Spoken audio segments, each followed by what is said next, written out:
views expressed on this program are those of the hosts, guests, and callers, and are not necessarily those of this station, its management, or other advertisers. You're listening to Transformation Talk Radio.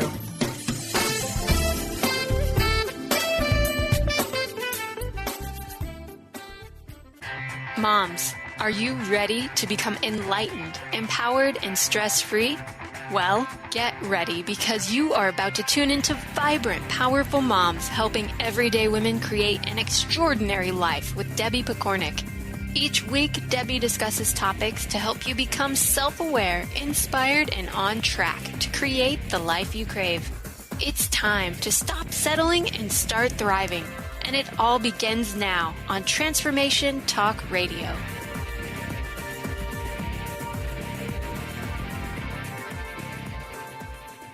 This is Debbie Pokornik, host of Vibrant, Powerful Moms, a podcast focused on helping you realign with your vibrant, powerful self so that you can fully enjoy the life you've come here to live. One of the most challenging tasks for moms of young kids, or even those with older kids but that are involved in a variety of extracurricular activities, is to find time for themselves. It is absolutely essential that you do this, that you find time for you if you want to be vibrant and powerful. Yet, it remains one of the biggest struggles. In January, I was listening to McLean Masterworks Prediction Week, which I absolutely love because she brings on different psychics, numerologists, channelers, astrologists, and so on each day for a week. And they all share information meant to guide us through that year.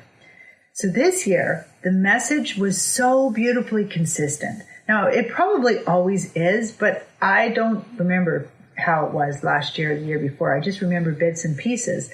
And this one just really struck me because every guest talked about the need for all of us to reclaim our personal power and focus our efforts on raising our vibrational energy through self-care, self-love, and self-nurturance. Things are changing, and it is really imperative we change with it. So the idea of focusing our energies on ourselves is an about face for many of us, and it requires us to let go of beliefs that are tied to laziness, selfishness, decadence, and so on. So whether you choose to make the shift at this time or not, at the very least, I hope you will tune into the message that has been coming through for quite a while now. Carrying around a ton of stress, pushing yourself too hard, looking after everyone for yourself, or even totally looking outside of yourself for the answer is not helping you or the people around you. If this is you, you are modeling an unhealthy lifestyle to your child that could impact on their own health in the future, as well as impact what they expect from their life partner. Now, I've already mentioned in numerous other podcasts that when you look after yourself first, everyone benefits. So, assuming you agree with at least one of these ideas, let's move on to talking about how you can make this happen in your life starting today. A minimum of 20 minutes a day for self-care is a good starting point if you aren't practicing this already. Ultimately, at least an hour would be beautiful. On the other hand, if you can only find a moment here and there to make it work, then we'll take that as a place to start and call it a success for at least the beginning. Okay? The goal is to figure out a way to have some alone time and then to make a point of taking full advantage of this time.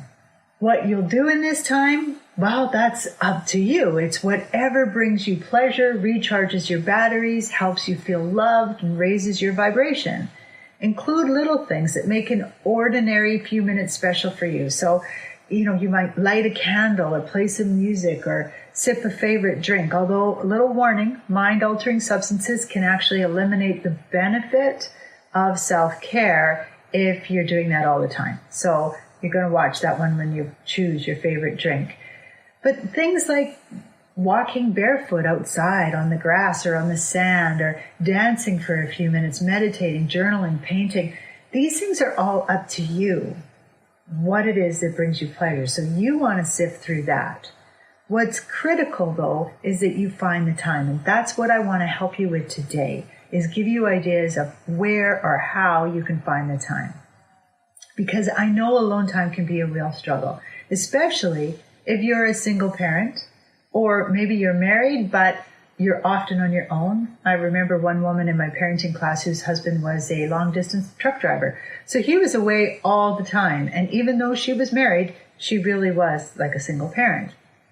Or maybe if you're dealing with a child that has special needs, that is a place too where it can be very hard to ever get any time because you really can't leave them. And they might not be getting to a stage where they're independent and you can leave them alone because of their special needs.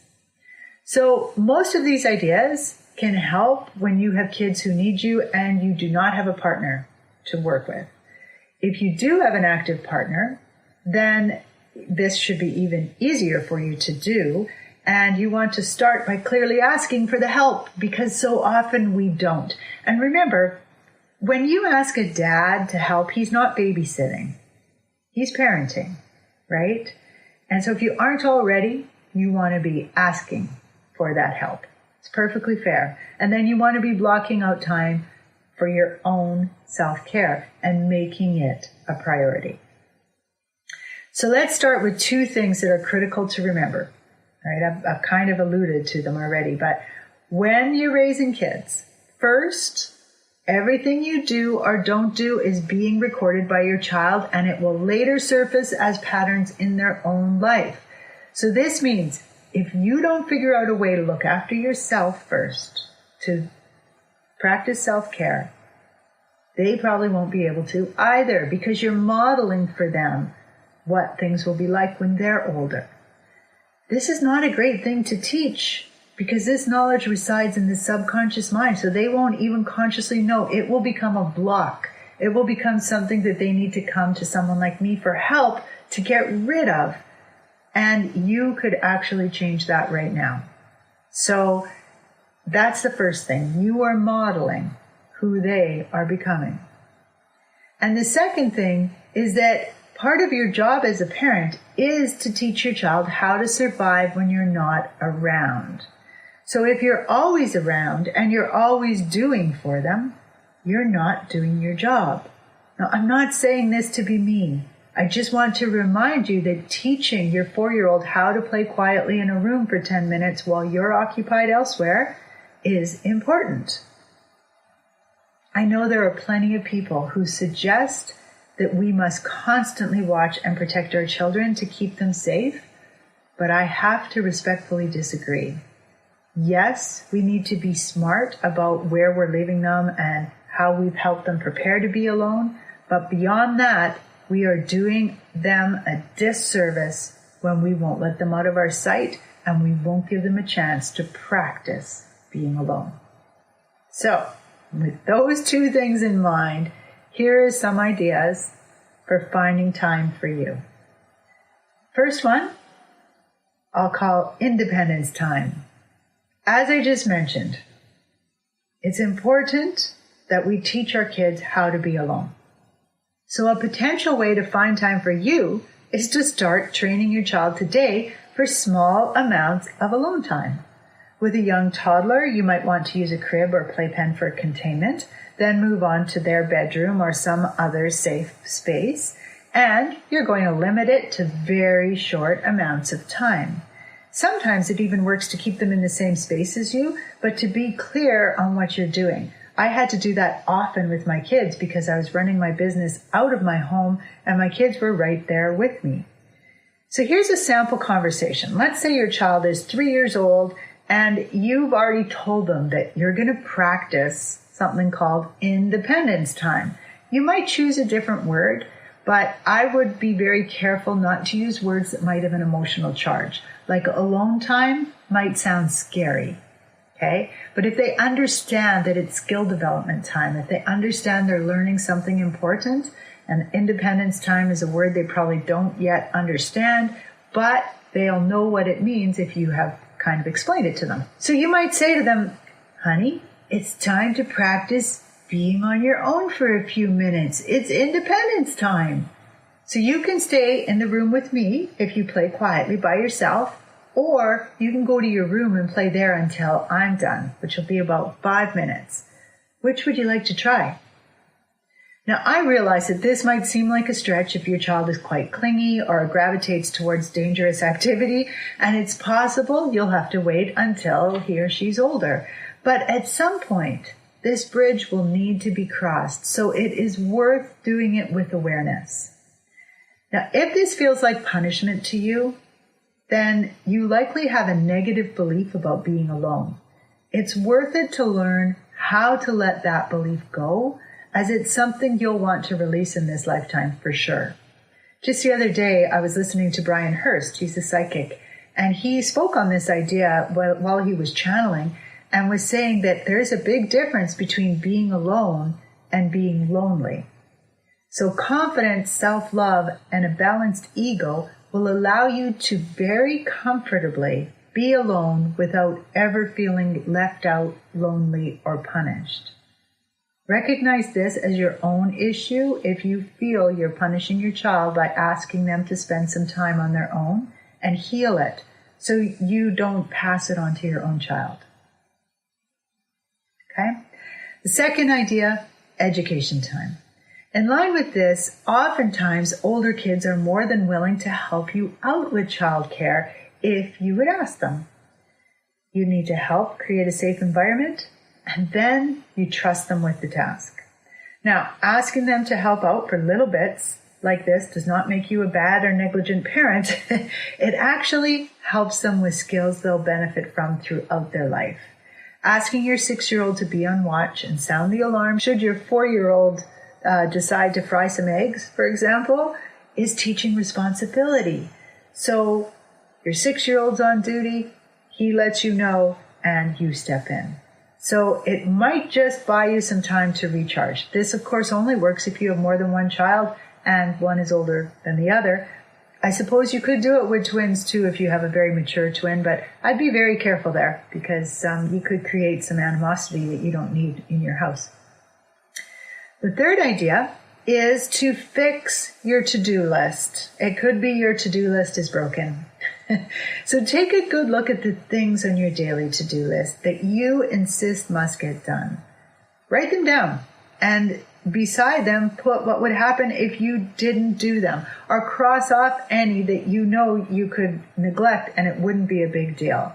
For example, if you didn't make a meal, your 2-year-old and you would not eat. So this is an important item. It needs to be on there. But if you didn't vacuum one day, that might not be a big deal. So you could set that one aside.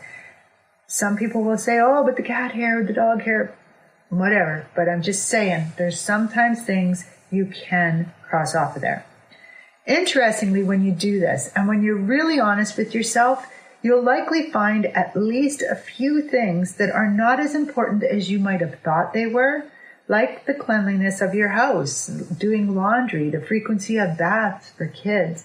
Those are often areas that have been internalized by mothers as top priority because those are things that you think make you a good wife, a good mother, a good housekeeper. In reality, there's a lot of flexibility around them. If you doubt this, try pretending that someone you love very much has become deathly ill. In order to care for him or her, you absolutely must strike several things off your already very full day. What would you cut out? It's sad, but it often takes an exercise like this. Too frequently, it can happen in real life. But it's this kind of exercise that makes us sit up and take notice of what's really important, of what are the things that we can live without, or at least live without doing every day.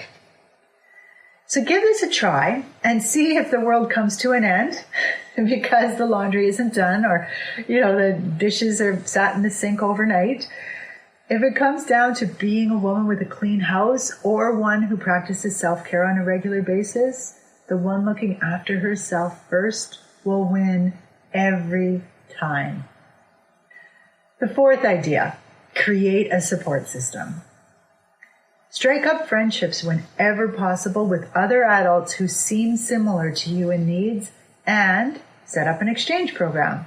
So if you help me out once in a while, I'll return the favor for you. This can also be done with neighborhood teenagers who don't mind doing good deeds for others. Some even need to do volunteer hours for school or church or things like that. Sometimes local seniors, neighbors, people that you meet through groups that you belong to, like church or playgroups or community clubs, all of them often would enjoy being asked to help. So unfortunately, most of us have been taught that asking for help is a sign of weakness or makes us indebted to that person. The truth is, many people love kids and enjoy being around them. So asking them to help you in exchange for a reference letter, a volunteer credit, time away from their lonely apartment can be exactly what they're looking for. This does not make you a bad parent. It actually models creativity, ingenuity, and community development. So creating a support system you can count on is well worth the effort. Family, friends, neighbors, and other parents you meet at playgroups can all become part of this system. A good support system doesn't need to cost money if you can come up with a barter system that works for you both. The fifth tip that I want to share, the final one for today, is to change your wake hours. I cringe just saying that because I know how often parents, moms especially, give up their sleep time in order to get other tasks done. Sleep is super important. It is part of your self-care. So I'm not suggesting you give up even more. But on the other hand, a well-planned out hour before bed can set you up for a better night's sleep and create a routine that really feeds your soul. Now, there may be no way that you can stay up any later than what you already do. You might be able to adjust your wake time a little and give yourself an extra 30 minutes in the morning. My sister was just telling me the other day that she chooses to get up at 4:15 a.m. so that she has time for herself to meditate and things like that, rather than get up at 5, because then she's in her deepest sleep and she's really groggy and it's really hard for her to get up. So the trick with this idea is to either use an app on your smartphone, or you can try consciously telling yourself that you want to wake up at the best time for you before your alarm so that you can wake up feeling awake and rested. Now here's the trick then. When your eyes pop open and you look at the clock and you see it's 20 minutes before your alarm, or maybe it's even an hour before, you have to get out of bed instead of turning over and thinking, oh, thank goodness I have another 20 minutes to sleep. We sleep in 90-minute cycles. And if you happen to have your alarm set in the REM sleep cycle, then you are going to feel really groggy and sleepy, and it's going to be really hard on you. So if you're finding that part to be a real problem, then you might want to play around with what time you're waking up. Whether you decide to do something before you go to bed, staying up a little bit later, or early in the morning, in both of these cases, the secret is to really plan the time. Don't just leave it to chance, because anything around sleep is at risk of being ditched. Okay? So what are you going to do during this time to recharge your batteries and to help you have the best day or the best sleep, if it's just before bed, possible? If it's an evening routine you're creating, an idea might be to light a candle or a fire if you have a fireplace and gaze into it in meditation with calming music playing in the background. You might write in a gratitude journal during this time, sip on an herbal tea. I'd stay away from caffeine unless you know for sure it doesn't affect your sleep. You might do some simple stretches. You might take a warm bath. You might read. Whatever you decide is up to you. Just make sure that it's conducive to sleep and you come up with ideas ahead of time. So you do not want to do your workout at that time. That will get everything going and you will have a heck of a time falling asleep. If you don't create a plan, you're quite likely to plop yourself down in front of the TV, or even worse, you might just continue on with your daily tasks. So I just have to do the dishes, and I got to do this, and I got to get that done before I go to bed. If it's a morning routine, you could do your best to wake up naturally without an alarm, or take some time to move your alarm around, as I already mentioned, to find your best wake-up time. Typically, you'll want to schedule in a few things that get you moving and wake you up fully in the first part of your routine. So it's a good idea to wash your face or shower, do some light exercises. You can go walking outside. Of course, if you're the only one home and your kids are sleeping, you might not feel comfortable doing that. So then don't. Okay. But these are all great ways to ensure that you're fully awake. A cup of hot water with lemon squeezed into it is a great way to get your system moving and to support your liver. So that will help you feel more recharged. I use a full spectrum light at this time to help strengthen my circadian rhythm and wake me up fully. Because the light is so bright and my eyes have to be open in order to benefit from it, I like to read 10 pages of a book, which takes about 20 minutes, same amount of time I'm supposed to sit with this light on. And then I complete a short journaling process that allows me to wake fully up. I follow that with a guided meditation, and I do that because a guided meditation has a greater chance of keeping me awake. If I try to do my own meditation, I might fall asleep. And if I do fall asleep during a guided meditation, typically when it ends, even if it's the sound of the computer clicking it off, that's enough to wake me up. So, you have to play around with it and decide what works for you. If you can only squeeze in little moments throughout the day, so there's no way you can get up earlier or go to bed later. And honestly, if you're getting less than 7 hours sleep, you for sure don't want to do that. So then, and none of these other ones are going to work. Maybe you work really long hours, plus you've got all these other duties. Then opt for those little stolen moments. Sprinkle in things that bring you pleasure wherever you can fit it. Light a candle if it's safe for you to do so on the dinner table, for example. Keep your journal in the bathroom. When you go in there, take a few minutes to contemplate. Fully immerse yourself when you're in the shower. I've talked about that and living in the moment. But just really immerse yourself in what you're doing. Hum while you're preparing a meal. Humming has a beautiful way of recharging us in an interesting way, I think. You can lose yourself in open-eyed meditation while you do the dishes. This is especially effective if you have a window that you can be looking out. It's totally up to you what this time looks like.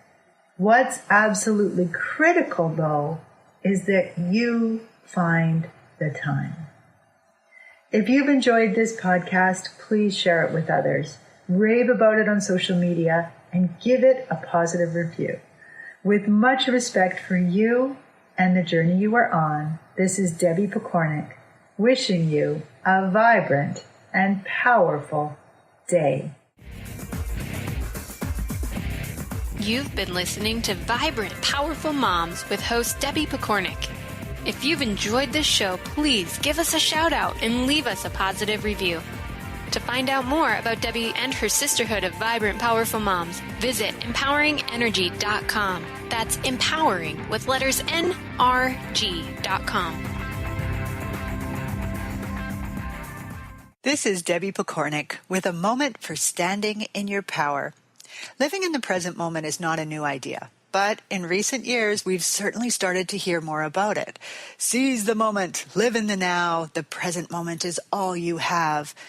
In fact, I have a slogan right here in my office. It's on a banner that my son gave me for my birthday a few years ago. And it says, yesterday is history, tomorrow is a mystery, today is a gift. Phrases like these can be found all over the place. In fact, that one has been made into a country music song. And yet in reality, few of us are actually living in the moment. Now, intuitively, you probably know the powers in the moment. I mean, if you've ever found yourself anxiously awaiting something like a presentation, a performance, a test, a sports event that you're in, even a tough conversation with someone else, You probably found that you played it over and over in your mind. You might have even practiced it aloud, right? But you know that the actual moment is the only time that really, truly counts.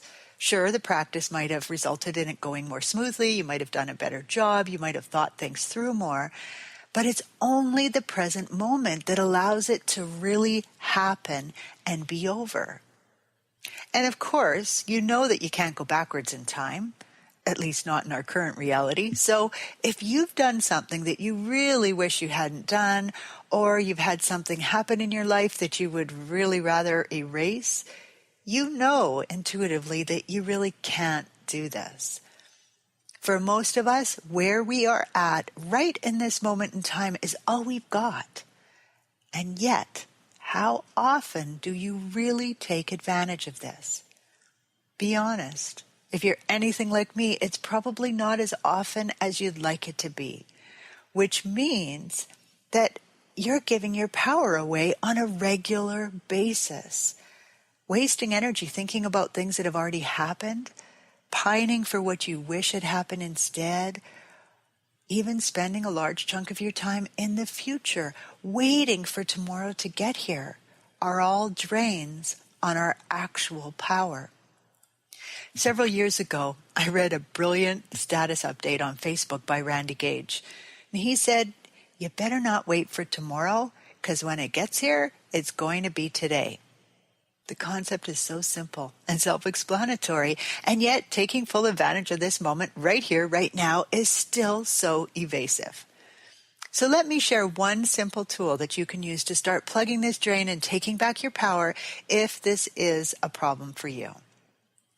How often do you wake up and immediately start filling your head with your to-do list, or even worse, your worry list?